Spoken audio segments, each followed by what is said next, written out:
Paix et bonheur à chacun de vous.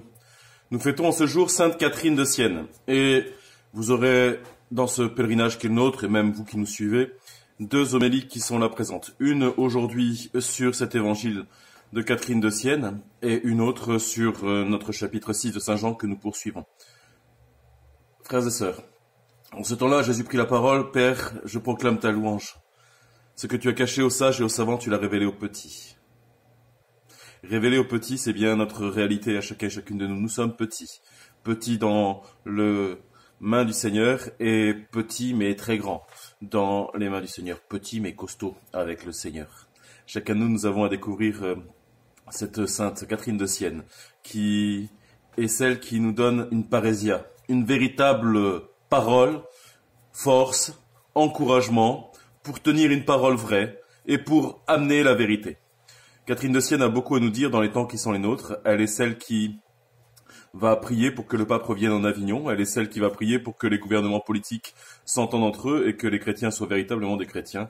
Elle est patronne de l'Europe et nous la fêtons en ce jour avec grande joie dans les contextes qui sont les nôtres. Nous l'implorons. Elle a aussi permis à ce que la peste quitte un certain village. Toutes ces réalités qui sont présentes dans sa propre vie que vous pourrez lire en allant voir la playlist.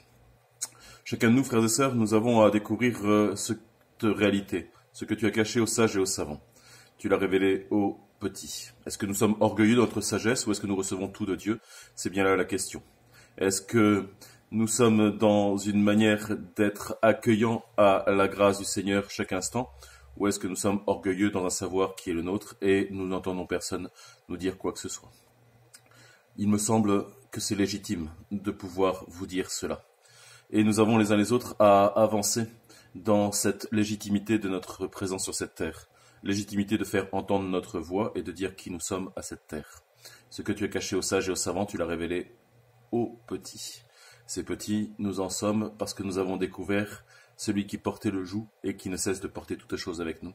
Oui, frères et sœurs, que le joug du Seigneur soit le nôtre et que nous découvrions ainsi l'appel à décentrer nos cœurs pour être centrés en nous. Prenez sur vous mon joug, devenez mes disciples, car je suis doux et humble de cœur et vous trouverez le repos en mon âme. Oui, mon joug est facile à porter et mon fardeau léger. Frères et sœurs, j'ai eu la grâce de pouvoir voir quelques jougs attelés et de voir ainsi comment ça a fonctionné. Le Seigneur a accepté de porter un joug, la croix du Seigneur, et ainsi de nous appeler les uns les autres à avancer avec lui. Il se met à notre pas et il porte toutes choses pour nous, nous appelant à porter avec lui toutes choses. La joie du Seigneur est notre rempart, vivons de ce cœur à cœur en ce jour.